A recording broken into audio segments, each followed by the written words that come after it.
જો જાતિનું પ્રમાણપત્ર તમારી પાસે નથી તો હવે તમારે મામલતદારના ધક્કા ખાવાની જરૂર નથી અથવા તો કોઈ પણ તાલુકા પંચાયતમાં જવાની જરૂર નથી, કારણ કે હવે તમારા મોબાઈલ દ્વારા તમે જાતિનું પ્રમાણપત્ર અપ્લાય કરી શકો છો। કઈ રીતે? ડિજિટલ ગુજરાત સુગમ એપ્લિકેશન પર તમારે જવાનું છે। ડિજિટલ ગુજરાત સુગમની વેબસાઇટ પર જવાનું છે। તમને ઉપર જે વેબસાઇટ દેખાય છે એ વેબસાઇટ પર જઈને તમે અપ્લાય કરો છે, જાતે તમારા મોબાઈલ દ્વારા તમે અપ્લાય કરી શકો છો। અપ્લાય કરવા માટે પ્રોસેસ શું છે, ડોક્યુમેન્ટ કયા કયા લાગે છે, અપ્લાય કઈ રીતે કરવાનું, આ રીતે તમારા મોબાઈલ દ્વારા તમે જાતિનું પ્રમાણપત્ર મેળવી શકો છો। સૌપ્રથમ આપણે ડિજિટલ ગુજરાત વેબસાઇટ ઓપન કરવાની છે।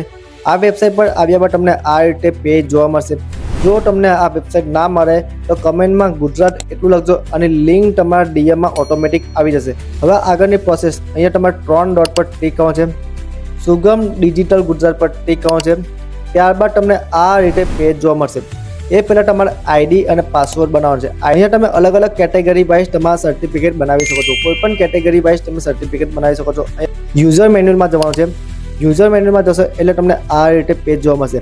આપણે અહીંયા એક કેટેગરીનું આપણે સર્ટિફિકેટ અપ્લાય કરવાનું છે। આપણે એસસી કેટેગરીનું અપ્લાય કરીએ। અપ્લાય કરવા માટે તમને અહીંયા જોવા મળશે કે તમારે આઈડી કઈ રીતે બનાવે છે, ત્યારબાદ આઈડી લોગિન કઈ રીતે કરવાનું છે। આ એક પીડીએફ ફોર્મેટમાં છે। આ પીડીએફ ફોર્મેટ જોઈને તમે આગળની પ્રોસેસ કરી શકો છો। એ પ્રોસેસ કરવા માટે તમારે આઈડી પહેલાં લોગિન કરવાનું છે। લોગિન થઈ ગયા બાદ તમને આ રીતે પેજ જોવા મળશે। આ પેજમાં તમારે કઈ કેટેગરીમાં તમારું સર્ટિફિકેટ અપ્લાય કરવું છે એ માટે અહીંયા તમે જોઈ શકો છો, એ તમારે સિલેક્ટ કરી લેવાનું છે। ત્યારબાદ તમારે કન્ટિન્યુ પર ક્લિક કરવાનું છે। હવે તમને આ રીતે પેજ જોવા મળશે। આ પેજમાં એક ફોર્મ હશે। ફોર્મમાં તમારે અટક લખવાની છે, તમારું નામ, મિડલ નામ એટલે આપણા ફાધરનું નામ, એ બધું અહીંયા ફોર્મ ભરીને તમારો તાલુકો, જિલ્લો એ બધું સિલેક્ટ કરવાનું છે। સિલેક્ટ એક પીડીએફ ફોર્મેટ છે, તમે આ જોઈને તમે ફોર્મ ભરી શકો છો। અહીંયાથી ડોક્યુમેન્ટ કઈ રીતે અપ્લાય કરવાના છે તે પણ અહીંયા જોવા મળશે। એ તમારા ડોક્યુમેન્ટમાં અલગ અલગ કેટેગરી વાઇઝ ડોક્યુમેન્ટ પૂછવામાં આવશે। તમારે ડોક્યુમેન્ટ પૂછવામાં આવે એ ડોક્યુમેન્ટ તમારે ઓરિજિનલના અપલોડ કરી દેવાના છે। તમારા જે ડોક્યુમેન્ટ છે એ 2 KB ના અંડર હોવા જરૂરી છે। તમારે એક પાસપોર્ટ સાઇઝનો ફોટો પણ અપલોડ કરવાનો છે। પાસપોર્ટ સાઇઝનો ફોટો તમારે 60 KB થી વધુ ના હોવો જોઈએ। એ પાસપોર્ટ સાઇઝનો ફોટો અહીંયા અપલોડ કર્યા બાદ તમને એક પ્રિવ્યૂ જોવા મળશે કે તમારું સર્ટિફિકેટ કઈ રીતે દેખાશે। હવે આ સર્ટિફિકેટ તમને કઈ રીતે મળશે?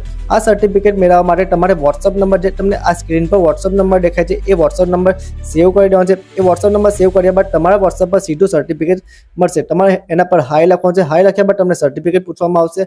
ત્યારબાદ તમારા વોટ્સઅપ પર તમારું સર્ટિફિકેટ મળવાપાત્ર છે। એ પહેલાં તમારે તમારા આધાર કાર્ડ તમારા મોબાઈલ નંબર સાથે લિંક હશે તો જ આ સર્ટિફિકેટ મળશે। અહીંયા તમારે 20 રૂપિયાનું પેમેન્ટ કરવાનું છે। 20 રૂપિયાનું તમે પેમેન્ટ કરશો એટલે તમારું સર્ટિફિકેટ તૈયાર થઈ જશે। જાતિનું પ્રમાણપત્ર કોણ કોણ મેળવી શકે છે? એસસી, SC, OBC કેટેગરીમાં આવતા તમામ અરજદાર જાતિનું પ્રમાણપત્ર મેળવી શકે છે। આવા જ ઇન્ફોર્મેશન માટે અમારા પેજને ફોલો કરજો। તમારા મિત્રોને ખાસ કરીને આ રીલ શેર કરજો।